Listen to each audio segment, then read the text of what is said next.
You are listening to Growing Up in America the Way It Is. This is a rebroadcast of our live episode, which airs every Wednesday at 9 a.m. Central on 90.1 FM KPFT Pacifica Radio here in Houston, Texas.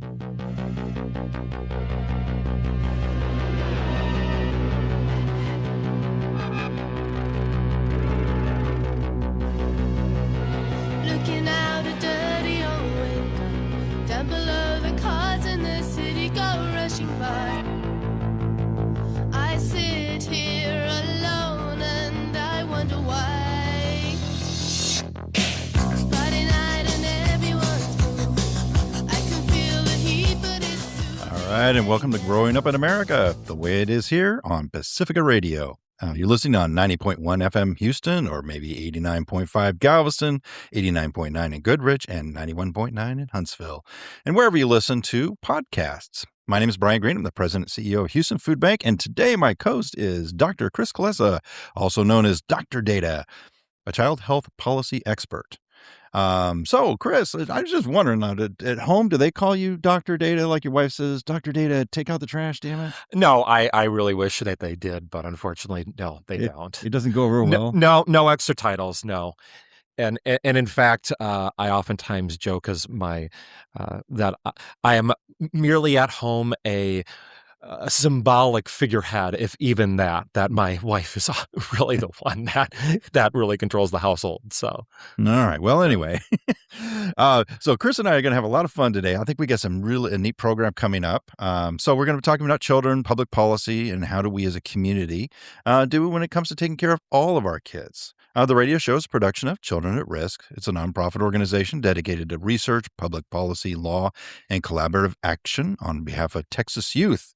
Every week, we aim to fill these same 60 minutes with discussion on children of Texas with experts on the quality of life for all our children. Okay, so this week we have, our classic data segment, Data of the Day. Chris will not have to come for this one. And the number is 2,318. And Hip Speak with Lucy Lusk, media activism with intern. She's a media intern at Children at Risk. And our big topics today, we've got Krystal Gomez, managing attorney at the Texas Immigration Law Council. We're going to be talking about the ICE protests. Elizabeth Colvin is the executive director at Raise Texas to talk about the what's called Trump accounts, but we're going to refer to them by their correct name, which is what's the number on that? Anyway, I'll get that.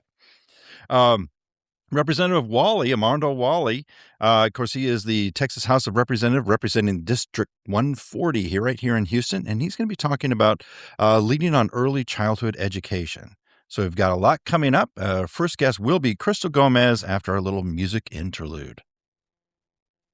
Nếu như không có anh, con đường này vẫn đẹp, thương trường này vẫn hẹp, mà bây giờ tụi em lép kẹp, mà cái gì em cũng lép, và cái màu nó vẫn nhát, còn sống em mới rap, không lần nào để xé nhát, và thì em tới phần cái flow, em là yes yo, không phải hỏi đâu, yeah, em là best yo, nhưng mà về tới nhà anh đâu có cần cảm giác đâu, giờ cho em thấy nụ cười với bộ mép bro. I'm your best friend, baby, not a girlfriend, baby, I'm your best friend, baby. Not a girlfriend.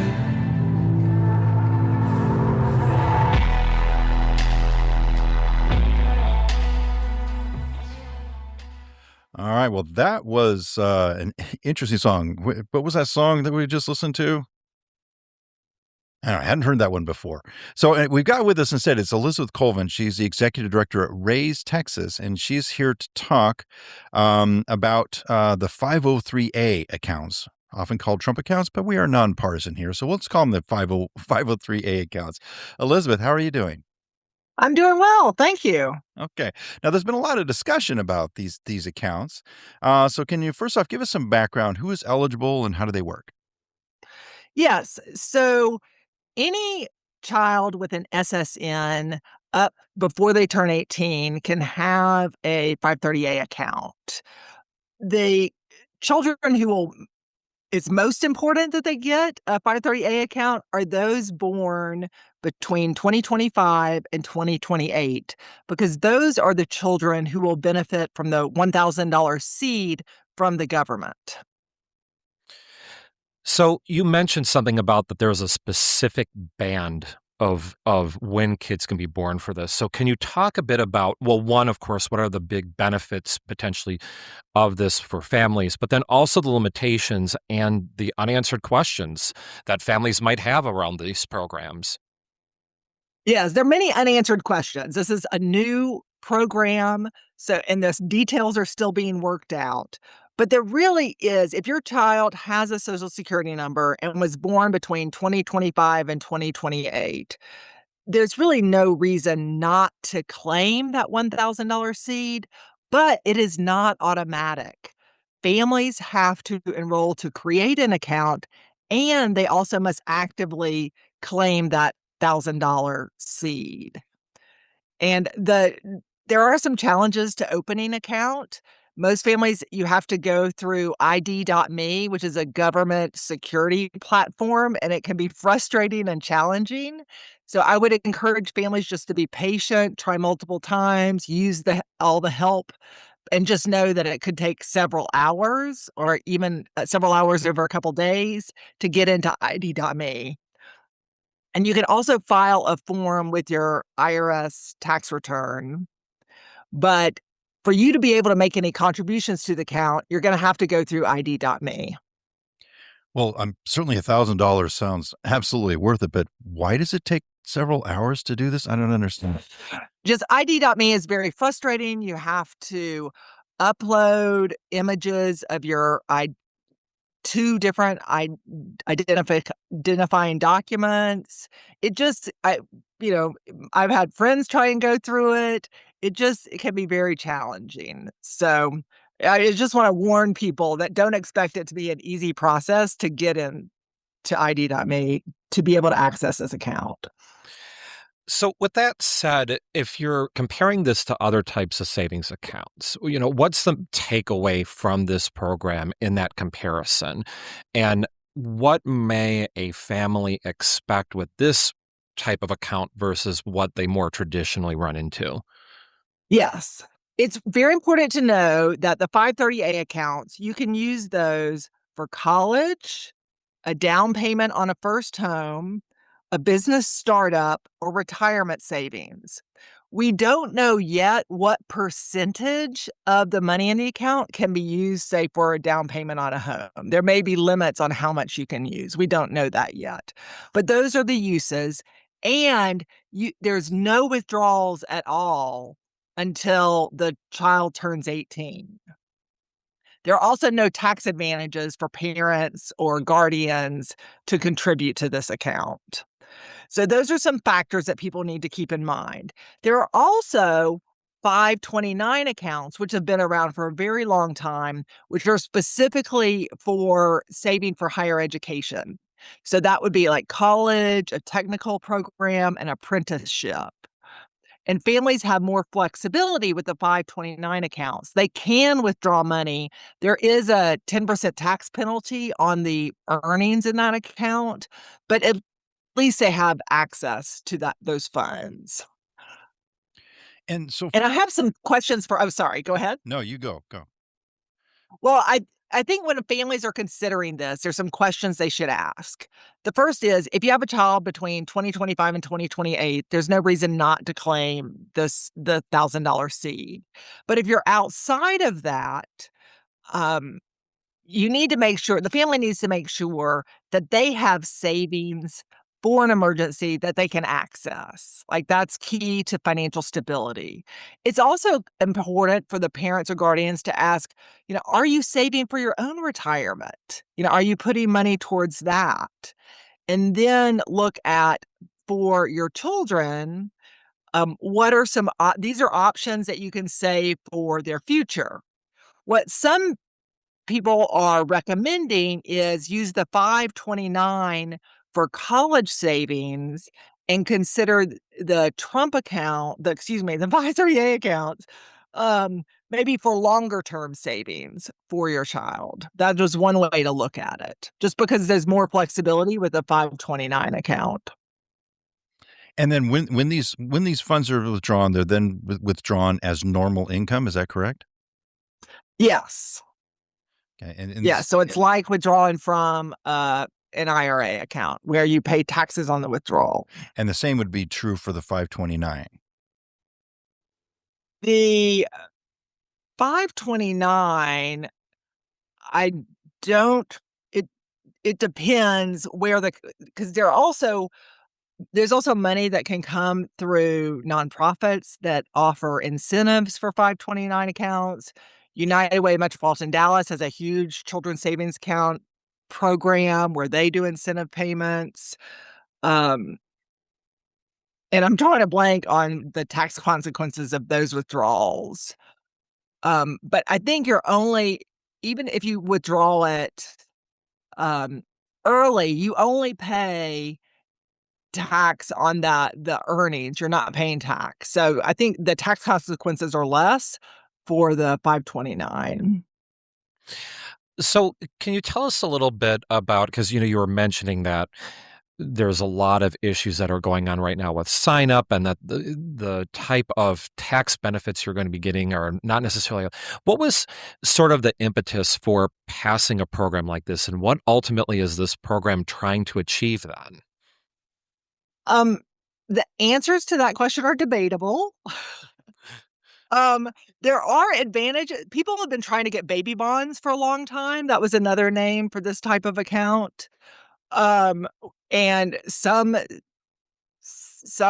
localities are doing baby bonds. I mean, the idea is that the earlier you invest, you get the benefit of giving that money time to grow.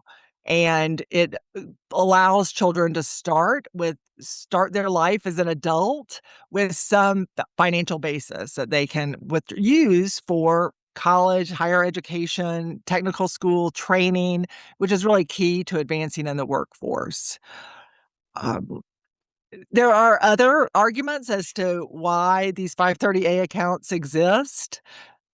Some people are concerned this is meant to be a substitute for Social Security in the future. I mean, those are just all people are guessing.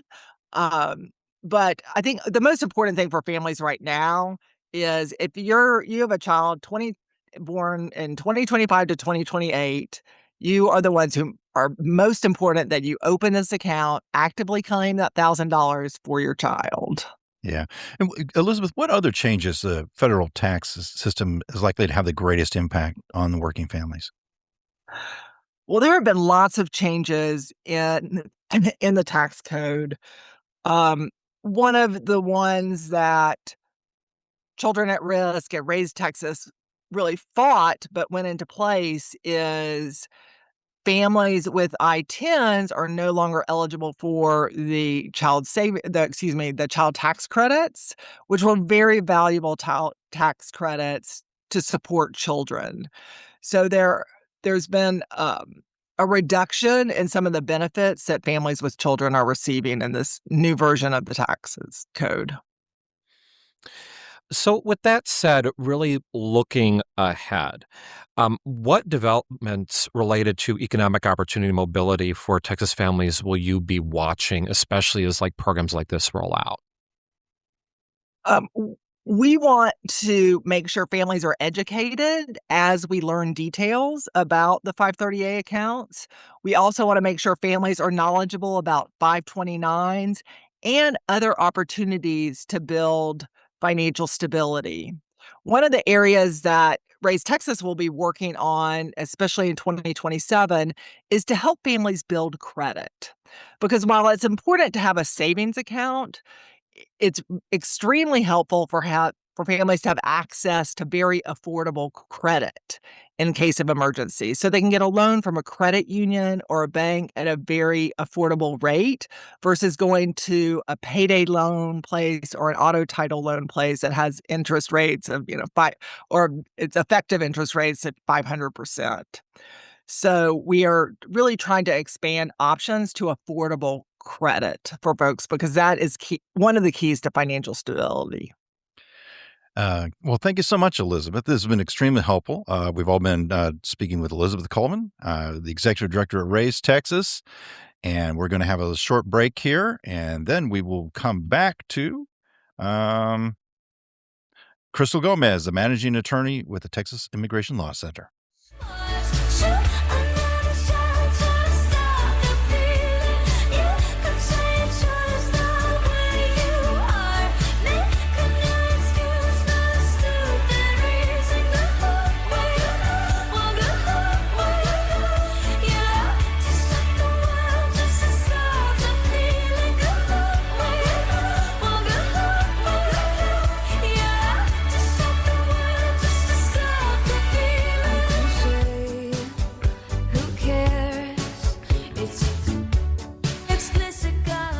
Hello, and we're here with Krystal Gomez, managing attorney at the Texas Immigration Law Council. Krystal, thank you so much for joining us today. How are you? Thank you guys for having me. I'm good. Thanks It's so been much. Yeah, quite a really. week. Thanks so much for being here. So I want to start off with a question. How have the recent ICE protests influenced the broader conversation about immigration, both here in Texas and across the country? Well, that's a really good question. I think that the first wave of ICE protests seemed like they were about kind of abstract policy debates. And then we've moved now into the stage of really concrete questions and asks about accountability. So I think after this latest, the shooting on July 7th in Houston with with Lorenzo, who was a father of three, was shot and killed by an ICE agent while he was driving for work, and he wasn't the target of any kind of operation. The agents were in unmarked vehicles, no body cameras, and all the men who witnessed the shooting have been detained, and they tried to deport them. Um, I think that with all of these things, we've seen sort of a move, and those protests have kind of broadened the conversation about what accountability should look like in these situations. And so we've seen lots of state actors, both across Texas and federally, asking for body cameras on everybody, visible identification, limits on lethal force, who's going to have independent oversight of ICE. And these are not questions about border security. This is like a question of how do we keep people safe in the U.S. as we have this paramilitary force essentially running around doing random enforcement actions. Krystal, earlier on, Texas and even Houston, I think has been comparatively quiet in response to the activities of ICE, where actually, Texas had the highest rate of deportations going on in the country. And you just weren't seeing that, or hearing that much. Now, I think we're getting a lot of people wanting to express their views, but they may be unsure about their legal boundaries. So what rights do people have when participating in a protest? And what are some practical ways they can help keep themselves and others safe? Yeah. So the First Amendment protects everybody's rights to assemble and express their views through protest. And that's everyone, regardless of immigration status, regardless of age. Um, there are varying levels of protected spaces in which that speech can happen without any kind of government right of interference. So there are like these traditional public forums, public streets, sidewalks, parks. Government can say, hey, there's a time and a place, and there's a way that you can do this, but it can't silence a message that it doesn't like. And so people have the right to photograph or record law enforcement who are out there performing their duties in public. If for some reason you're stopped and asked, if they start questioning you about why you're videotaping, you can ask if you're free to go. If the answer is yes, you can just leave. Um, if somebody's arrested, you can say that you wish to remain silent and ask for a lawyer. Don't sign anything or answer questions unless you've got that advice from an attorney. But on the practical side, make sure that you're with people. Agree on a meeting spot in case you get separated for some reason. You should make sure that people know what you're doing and where you're going to be, and you've got some kind of an emergency contact number either on your arm in a marker or memorized just in case your phone isn't available. We've heard reports of officers taking phones, for instance, if somebody's out there recording. Um, the first consideration should always be physical safety. And so if there's a way, you never want to be interfering in an officer's, duties, whatever they're working on. Staying about 15, 20 feet back is a good idea always. And then even if an officer is acting in a way that is unlawfully infringing on somebody's right to record or First Amendment right of protest, the first consideration is getting to a place where you're safe, and then you can figure out the rest afterwards. You could work with nonprofits who do, help legally to try to enforce somebody's rights, but you can't do that if you're hurt. And so that's, I think, the thing I keep trying to tell folks is just make sure that you are physically safe. So, looking at the trends in terms of what types of protesting is being done, what are you seeing on how activists are making their voice heard? What types of mediums are they using, and also how are they demonstrating to get their views across? I think a lot of what we're seeing right now, some of the most important work that's happening is sort of quiet work that's happening. A lot of faith-based communities are really stepping up to support people. Um, Congregations across Texas are organizing and ensuring that they have set up like family preparation events for their communities so that people have the necessary documents in place in the event that there's something that happens with one of the parents. People are doing Know Your Rights presentations in churches and schools, workplaces. Um, these are all very important work. It helps people keep safe and it helps people have a plan. Um,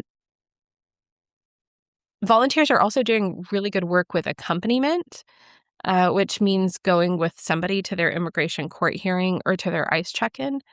They're not there as attorneys, but they're there so that these individuals aren't walking into those buildings alone, and so that there's a witness in the event that something happens. They can alert their family network and their emergency contacts. Um, so I think these are helping with childcare during hearings. All that stuff are ways that people can kind of quietly help and support the immigrant community. Well, thanks, Krystal. That's good advice. One of the things also, we're seeing these apps and also messaging groups to share information about what immigration enforcement activity that's happening. And so, what role in these kinds of networks playing, and what should people keep in mind when sharing or relying on information through them? Also, a great question. So, these networks that have kind of popped up across the state and across the country grew out of a really real need. Um, there wasn't that infrastructure in place. And so, people have been getting folks so that they have some idea of what's happening during enforcement actions.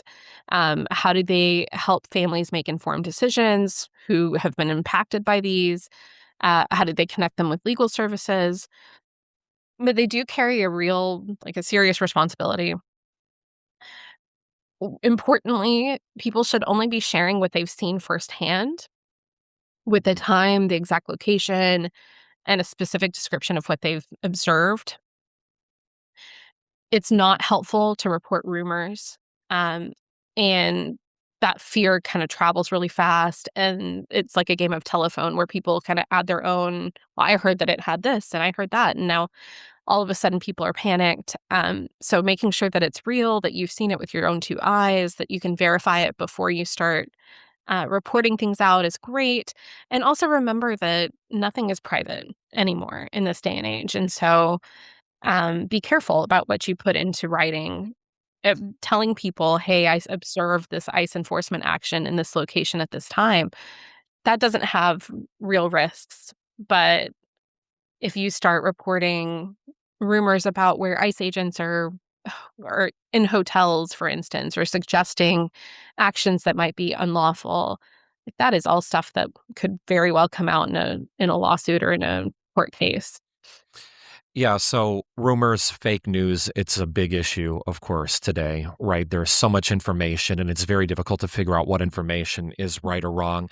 So, what do you tell people when they're trying to figure out what's correct? What is your advice for them, and what should they look out for when they're trying to see what's factual? I think you need to know where the source is that's coming up with any information that's being shared as being truthful. Who saw this directly? When and where exactly? Has anybody confirmed it? And if you can't answer those questions, then it's not a good idea to forward the message.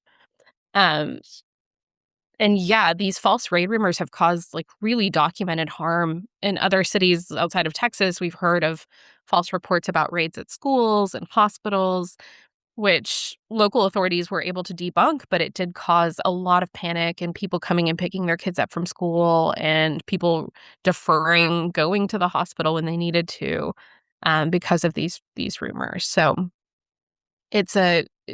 importantly, find out if anybody's confirmed it, who is sharing this, and if you can't do that, then just keep that to yourself. Wait until it has been confirmed.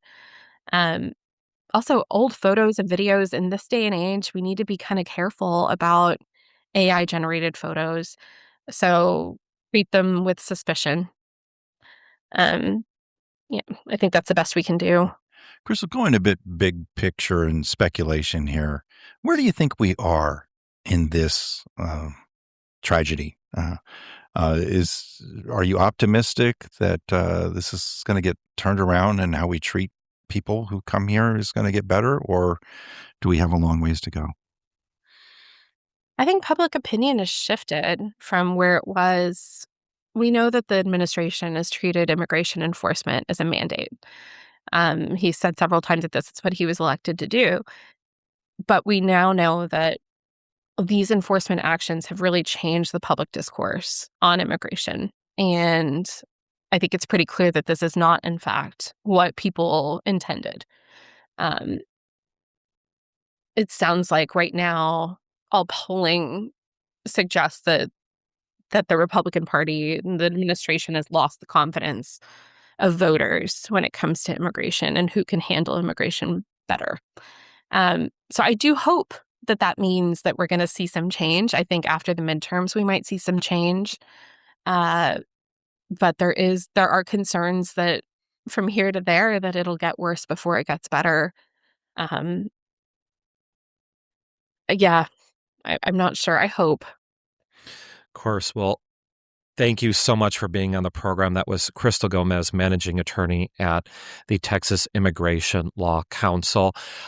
Up next, we are going to have our regular segment, Hip Speak. So stay tuned for that.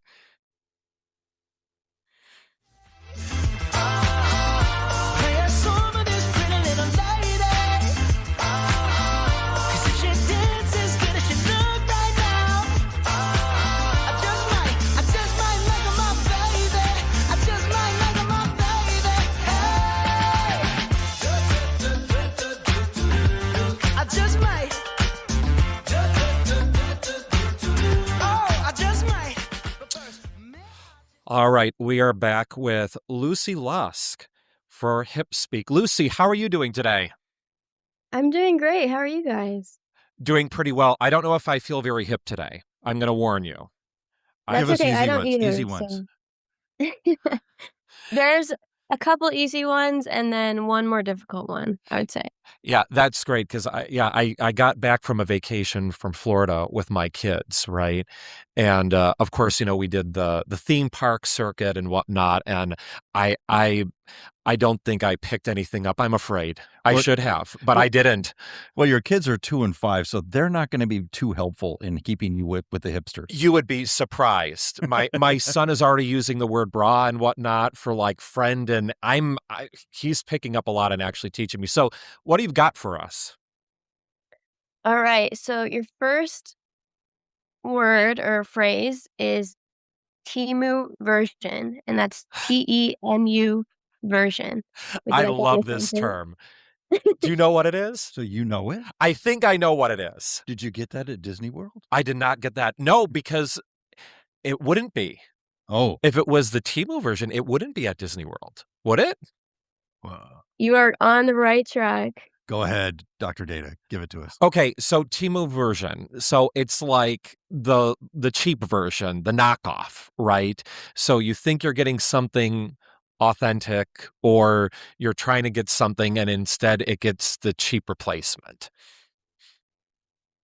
Brian, do you agree with that? Oh, yeah, I'm going with that. I'm going with that. Well, great job. You're very hip today. That is correct. Man, So Dr. Data's way better at this than Dr. Bob. Oh, He's no. great at it. Dr. Bob is hipper than I am. I will say that. Dr. Bob is very hip, but this comes from the Chinese fast fashion company, Temu, which creates low-cost, low-quality items. So it's kind of the new version of how people used to say the Walmart version of something. All right. We're 1 for 1. Give us the next one. All right, so your next one is no ball. I know ball. Oh, that one. Is that like, I guess I'm being serious, like I'm not faking it, or like I'm telling the truth? I don't know. It's kind of, I'm going to say like all hat, no cattle. Like, you don't even have a ball, no ball. You got nothing. You're arguing just air. Okay. Okay, I'll give you guys an example sentence that might. Apparently we're off. So the sentence is, that song is a deep cut. You know ball. Oh, as in KNOW. KNOW. Oh, okay. Yeah, you definitely, you know what it is. It's. I guess I'll go with that. Yes. Yeah, that's pretty close. So it means that you have a deep knowledge or deep skill on a specific topic, that you know ball. No ball. So Dr. Data knows ball about data. Well, thank you. I hope so. And we're gonna count that. I think. Yeah. That was like a weak grounder ball. But Go Yes. ahead. All right. Yeah, So I think- 2 for 2. We'll call it. I think you get that one. That one originates from sports communities, especially basketball, when knowing ball meant that you really understood the game or were really good at the game. All right. What's our third one? Third one, this is my favorite one, and I've only seen it in the past week or so it's really fresh. God, I hate those singer- old ones. Oh yeah, we want to stay totally up to date here. So good. Oh yeah, this is up to date for sure. So the phrase is, "It on the creek," and I can give you a sentence if you'd like. Wait a minute. What was the first word? It went on the creek. Quiet on the creek. Quiet on the creek. Okay. What's the sentence? The sentence is, "I don't want to get caught. You got to keep it real quiet on the creek." So it must be like keeping a secret then. Yeah, sure sounds like it. All right. Don't Yeah, tell it's pretty anyone. much. So it means to keep something on the low or keep something under wraps. Quiet. Got to keep it quiet on the creek. All right. And that So comes Makes sense. from Yeah. Makes sense to me. a rapper, Saucy Santana, was on a TikTok live talking about going fishing as a kid, and she said that she had to be real quiet on the creek so that you didn't scare the fish away when you were too loud. I like these ones where they make sense, where it's not just some random word, but there's a logic to it. Like, keep it quiet on the creek. Yeah, that it sounds fun, and you can kind of get it. Yeah, and there's a story behind it too. It didn't come out of absolutely nowhere at all. So that's really good. So Lucy, you're are you finishing up an internship now, or what are you doing with Children at Risk? Yes, I have about 4 weeks left, so I'm really excited about that. And if you guys have time today, there is a song, "Quiet on the Creek," that was made from this term. So I recommend that song as well. Where we're going to tell all the listeners here, make sure that you cue that up on your stereo at home and listen to "Quiet on the Creek," because this is a recommendation from our intern at Children at Risk, Lucy. All right, thank you Yes. very much for joining us, Lucy. I think Yeah, up thanks for having next, me. we're just going to be talking with Dr. Kulesza, the data of the day, and fortunately, he's actually right here. So after this musical interlude, we'll get to that segment. Nation with science. Not what teachers said to do. Making dreams come true. Living tissue, warm flesh with science. Oh, plastic tubes and pots and pans. Bits and pieces. Bits and pieces. My creation. Is it real? It's my creation. Me. Okay. I got that the data point of the day is 2,318, and clearly there'll only be one of us guessing today. So I am going to say that is the number of times you will have to remind your child to do a particular chore by the time they're 18. That would actually be a low number, to be honest. You with think you. so? If Okay. it was only that, I would say you're being very successful. But unfortunately, it is some bad news. So that is the number of confirmed measles cases reported in the United States so far in 2026. So we've already surpassed the number from 2025, and we're not done with the year yet. And, I wanted to bring this up because actually this is going to be my last data of the day for a while. So I am going to be teaching at a new college starting in a couple weeks, and my class is at the same time as this program, or one of my classes at the same time. So I wanted to leave with this one because, with all of the information that I've been presenting over the past couple of years, right, it's always been about making sure that it's evidence-based, it's evidence-focused. And one of the biggest places where we're seeing a conflict between evidence and activity is denying the importance of vaccines and the impact that vaccines can have on people. Measles was largely stated to be eradicated from the United States in 2000 because, it doesn't evolve very quickly. It actually doesn't really evolve much at all.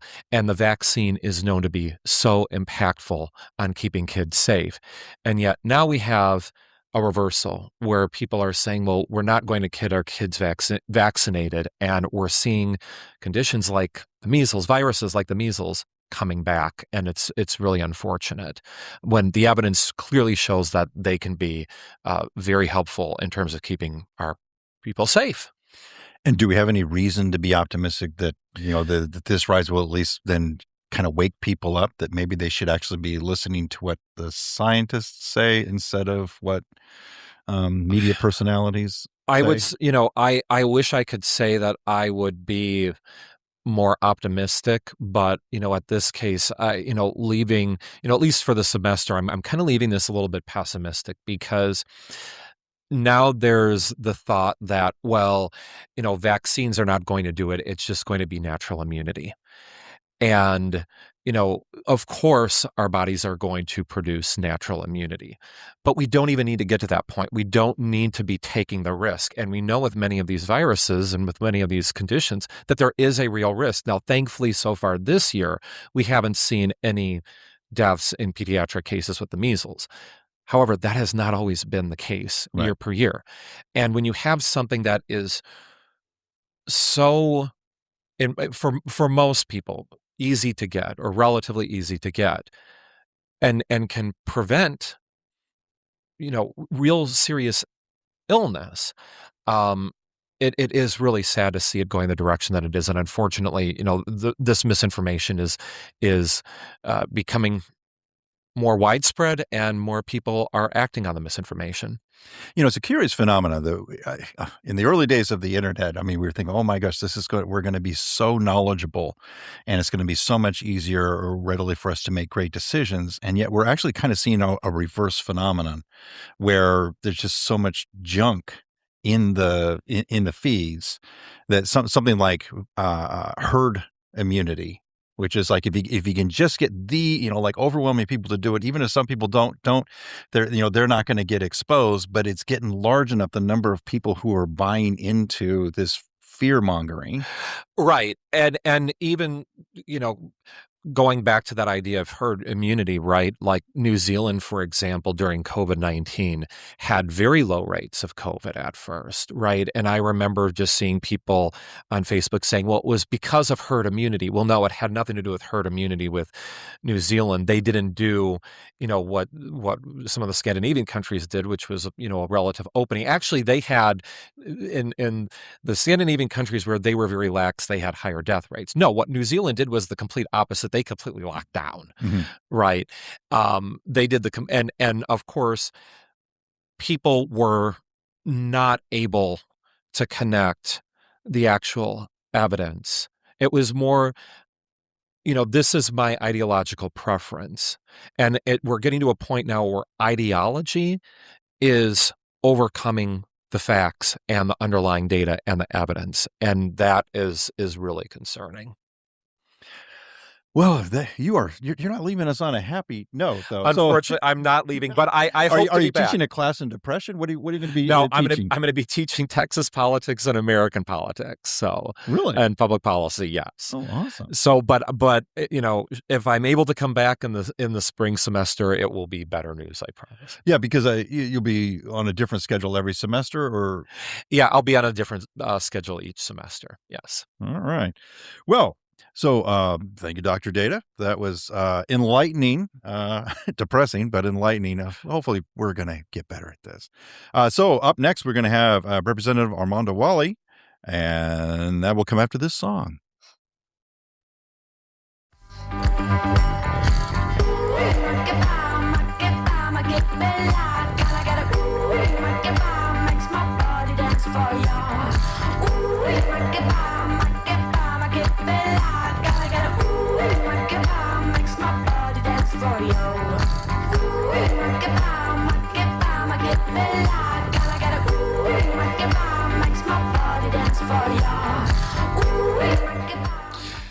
Hello, and we are back with Representative Armando Walle, member of the Texas House of Representatives. Representative, we're so honored for you to be on our program. Thank you for joining us.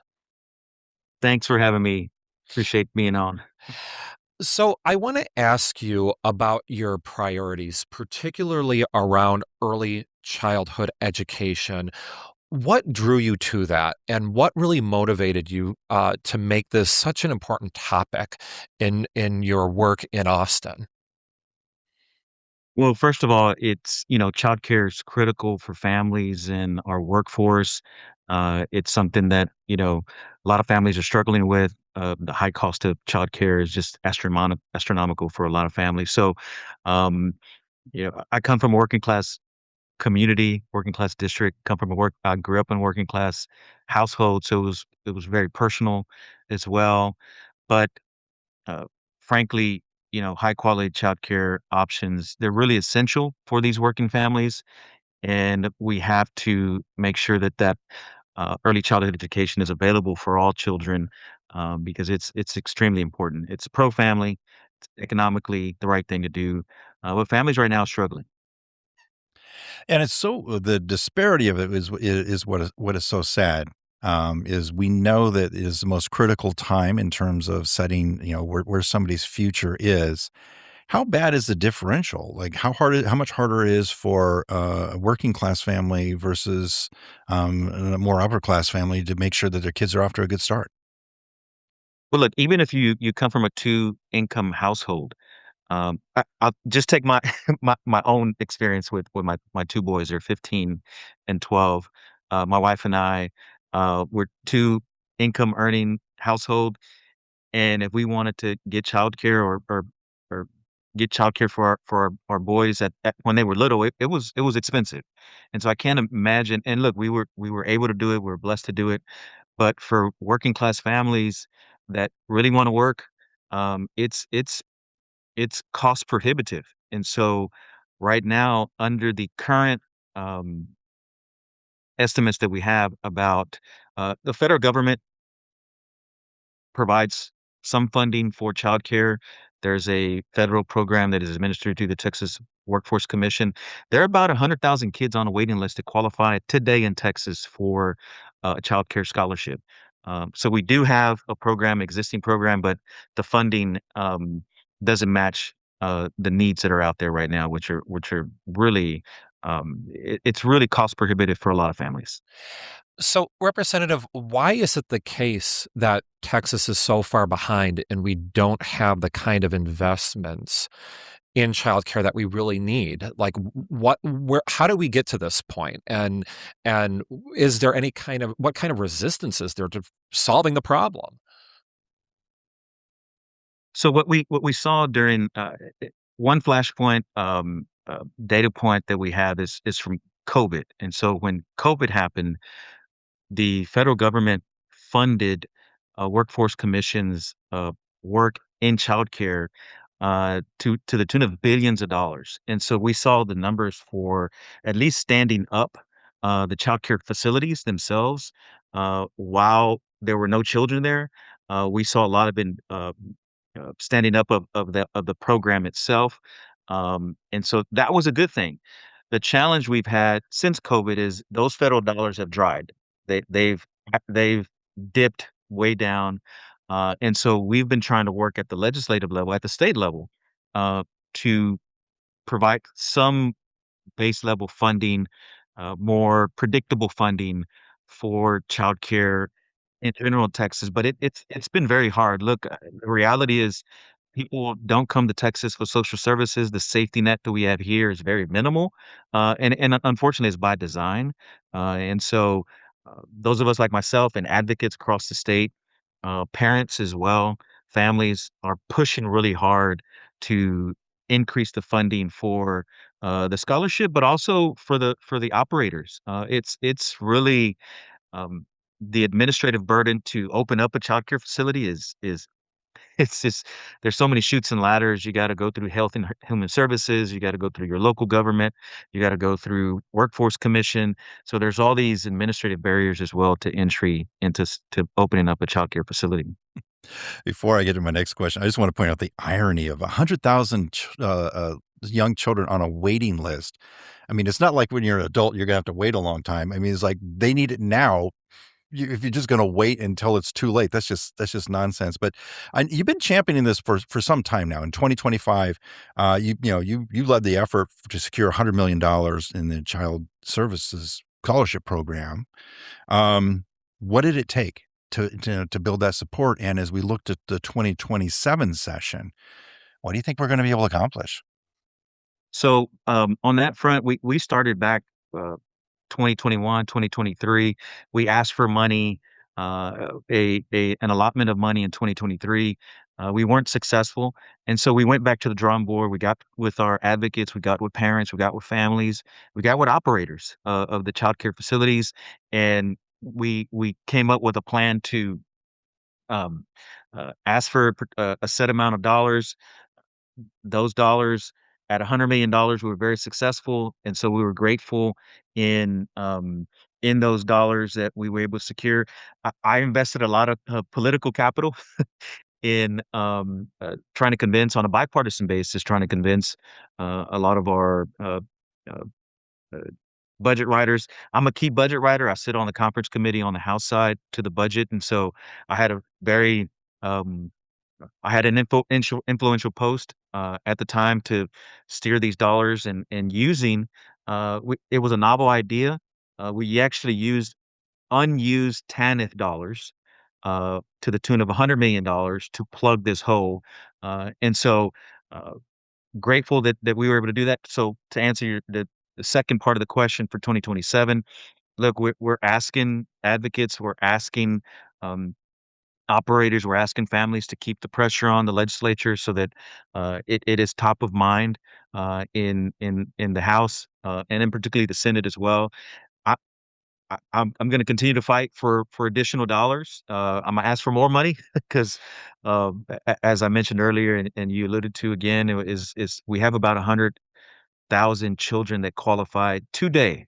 If we had the money today to uh, provide these families, 100,000 families right now, children are sitting on a waiting list, and that just um, it's just not it doesn't make economic sense. Families, parents, they want to work.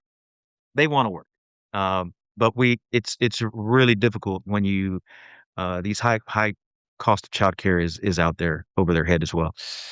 One of the things too we keep in mind is that the challenges just aren't on the family side, but also on the educator side, right? We have a Correct. very high turnover of educators in Texas.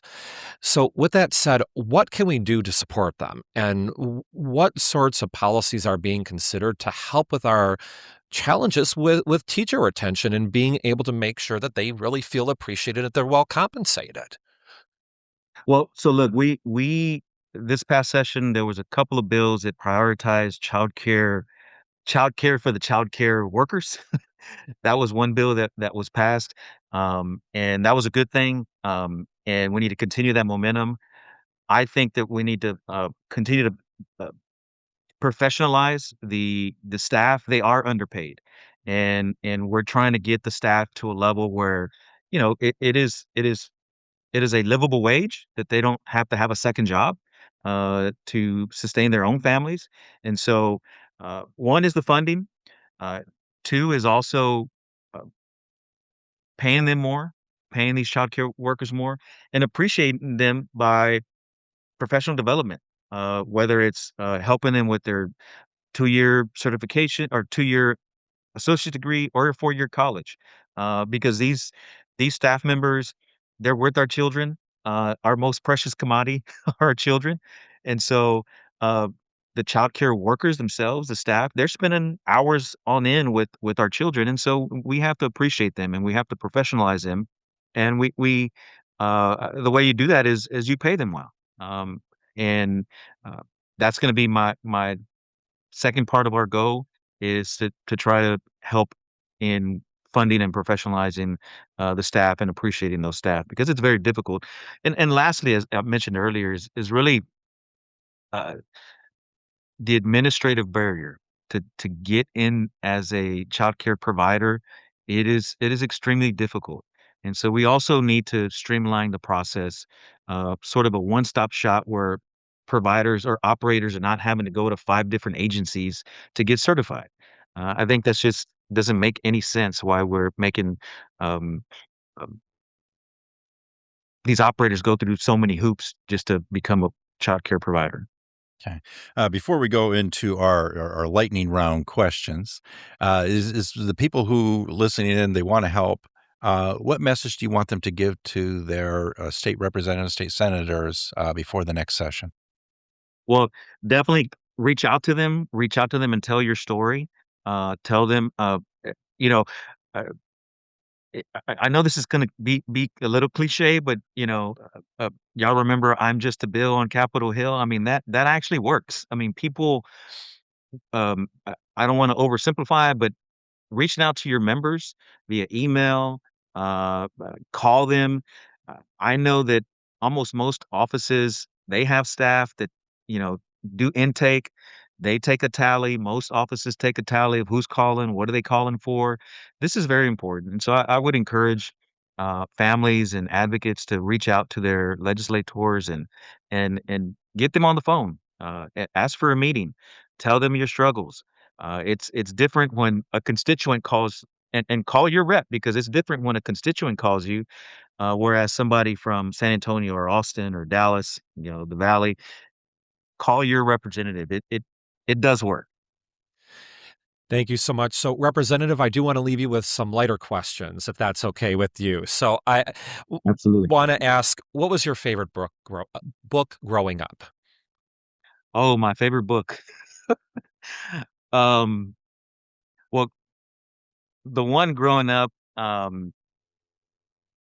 there's several, but I would say more recently, um, uh, I think, and I don't want to go. I know y'all had a previous segment that was kind of down, but I really enjoyed reading the depiction of 12 Years a Slave.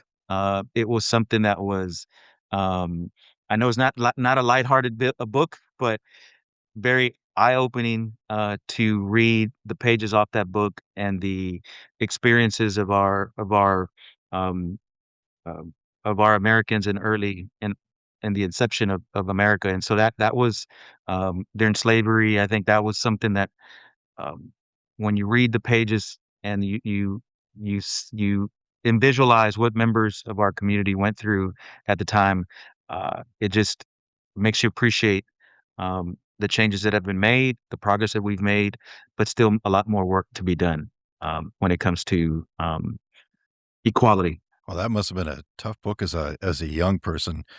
How about your TV show when you were young? What was your favorite there? I really enjoyed He-Man. Another That was book a lot about of fun. struggle, or another show about struggle. Yeah. Yes. He-Man was cool. I used to have the action figures. We got them at a secondhand store.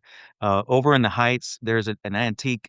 Now it's an antique shop, but the antique shop's on 19th. That used to be a Purple Heart, and my grandmother used to take us there. She called it the Broken Toy Store. And one time, for those of you Houstonians that are been here for a long time, born and raised like me, um, uh, on the second floor, it was 2 levels. On the second floor were all the toys, and so we would buy our secondhand clothes from Purple Heart there, but also there was a broken toy section, and Miracle found a action figure of He-Man, up there, and so I was so glad to have it. Those are the memories I have, I guess. Um, He-Man was a cool show. No, it definitely was, and I'm a collector myself. I hate to say this, well, maybe I don't, but I'm the type that's the toy stays in the box. And I was a type where the toy was in. I have toys in the box from when I was a kid because I wanted to preserve them. So, and when I took my The son, origin of Dr. Data. yeah, so when I took my son to Michigan with my daughter, I was so paranoid that they were going to start opening things they didn't And open actually this- playing with them. Dang yes, it. and toys are not meant to be played with. No, but Representative. Well, I have a Millennium Falcon in a box still, so There you go. Exactly. Right. You see, Representative gets it. Well, Representative, thank you so much for being on our program. We really appreciate it. It's Representative Armando Walle, member of the Texas House. Thank you so much. thanks for having me on.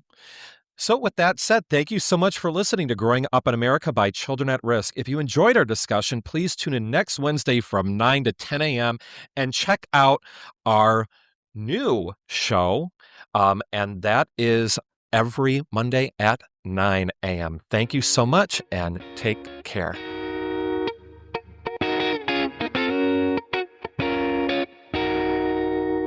I hopped off the plane at LAX with a dream, my cardigan.